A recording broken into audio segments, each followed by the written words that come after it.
उत्तर प्रदेश की राजधानी लखनऊ में कोचिंग सेंटर में आग लग गई और 1 दर्जन से ज्यादा बच्चे जल के मर गए। इसके पहले भारत की राजधानी दिल्ली में भी कोचिंग में पानी भर गया था, वहां पे भी बच्चे डूब के मर गए थे। कोचिंग सिटी कोटा, जहां पूरे देश से बच्चे कोचिंग करने आते हैं, वहां आए दिन बच्चे आत्महत्या करते रहते हैं। अब फिर से वही हो रहा है, तू मैं आरोप प्रत्यारोप, नूरा कुश्ती, बतौलेबाजी। किसकी कोचिंग है, कब कोचिंग खुली, फायर का एनओसी लिया कि नहीं लिया, एग्जिट था कि नहीं था, ये सारी बातें होंगी, लेकिन इस बात पे चर्चा नहीं होगी कि कोचिंग की जरूरत क्या है। जो स्कूल में पढ़ाया जा रहा है वो एंट्रेंस एग्जाम में क्यों नहीं पूछा जा रहा। आखिर कोचिंग इसलिए चाहिए ना क्योंकि जो पढ़ाया जा रहा है वो पूछा नहीं जा रहा है एंट्रेंस एग्जाम में, और जो इंजीनियरिंग में, मेडिकल में, क्लैट में, एनडीए में पूछा जा रहा है वो 10वीं 12वीं में पढ़ाया नहीं जा रहा है। इसलिए कोचिंग की जरूरत है। 1990 तक तो भारत में कोचिंग की जरूरत पड़ती नहीं थी। अगर बहुत ज्यादा होती, आवश्यकता होती तो लोग ट्यूशन पढ़ लेते थे, लेकिन अब हर शहर में 50-50 कोचिंग, 100-100 कोचिंग।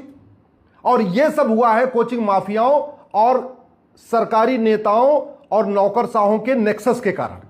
ये जो कोचिंग माफिया हैं, जो लाखों करोड़ का कारोबार कर रहे हैं, इन्होंने ऐसा सिस्टम डेवलप कर लिया है कि जो इंजीनियरिंग के एग्जाम में, मेडिकल के एग्जाम में, एनडीए में, क्लैट में, आईएएस में, आईपीएस में, पीसीएस में जो कुछ पूछा जाएगा वो 10वीं 12वीं में पढ़ाया नहीं जाएगा, वो बीए, बीएससी, बीकॉम में पढ़ाया नहीं जाएगा, और जो एंट्रेंस एग्जाम में जो पढ़ाया जाएगा वो पूछा नहीं जाएगा। इसीलिए कोचिंग करना मजबूरी हो गई है। बच्चा 10वीं का टॉपर हो, 12वीं का टॉपर हो, बीए, बीएससी, बीकॉम का टॉपर हो, इंजीनियरिंग का टॉपर हो, मेडिकल का टॉपर हो, लेकिन अगर उसको आईएएस बनना है, आईपीएस बनना है, या 9वीं 10वीं का टॉपर है, अगर उसको एमबीबीएस में सिलेक्शन लेना है या आईआईटी में सिलेक्शन लेना है, तो उसको कोचिंग करना ही पड़ेगा।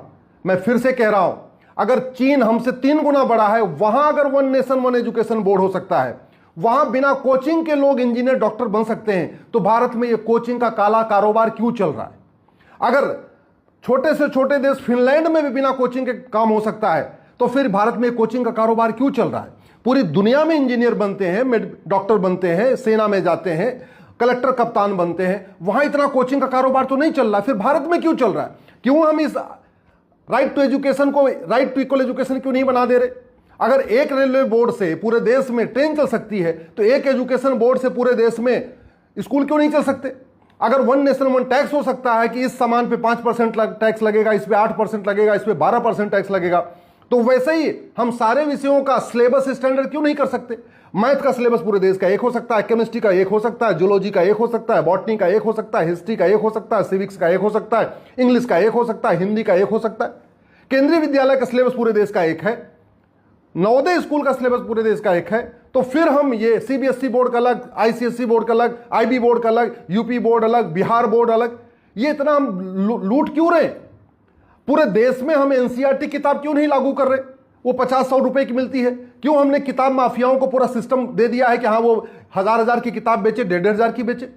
आम जनता की जेब काटी जा रही है, माता पिता परेशान है, बच्चे डिप्रेशन में हैं, आए दिन पेपर लीक हो जाता है, उसके बाद बच्चे आत्महत्या करते हैं। इस कोचिंग के चक्कर में जो गरीब माँ बाप बच्चों को कोचिंग नहीं करा पाते, उनके घर में अशांति फैली है। लोग एजुकेशन लोन लेते हैं, अपना खेत बेच रहे हैं बच्चों को कोचिंग कराने के लिए, और इसके ऊपर कोई बात ही नहीं हो रही है। बात क्या हो रही है? हाँ वहां पे फायर एग्जिट नहीं था, इमरजेंसी एग्जिट नहीं था, इसकी कोचिंग थी, उसकी कोचिंग थी, इस नेता का हाथ, उस नेता का हाथ, सारी केवल बकवास। जब बच्चे आत्महत्या करते हैं, जब बच्चे कोचिंग में डूब के मरते हैं, जब बच्चे कोचिंग में जल के मरते हैं, तो केवल और केवल तू मैं आरोप प्रत्यारोप, नूरा कुश्ती, बतौलेबाजी होती है। लेकिन यूनिफॉर्म एजुकेशन की बात नहीं होती, यूनिफॉर्म सिलेबस की बात नहीं होती, यूनिफॉर्म करिकुलम की बात नहीं होती।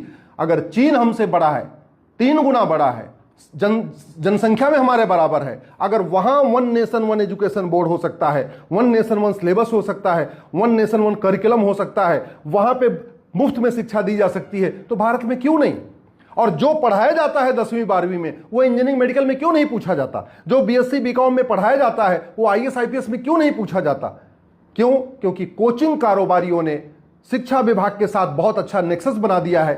जो 4-10 हजार रुपए साल में नेताओं नौकरशाहों को बांट देते हैं और पूरे सिस्टम को हाईजैक कर रखे हैं, और ऐसे ही कभी यहां बच्चे जल के मर रहे हैं, कभी वहां बच्चे आत्महत्या कर रहे हैं, कभी वहां डिप्रेशन में हो रहे हैं, कभी कुछ हो रहा है, कभी पेपर लीक हो रहा है, सब कुछ हो रहा है, लेकिन एजुकेशन रिफॉर्म की बात नहीं हो रही है। अगर आप इस घटना से दुखी हैं और आप इसको भूलना नहीं चाहते, तो दल गुलामी छोड़िए, पार्टियों की गुलामी छोड़िए, भारत में समान शिक्षा लागू करने की मांग करिए।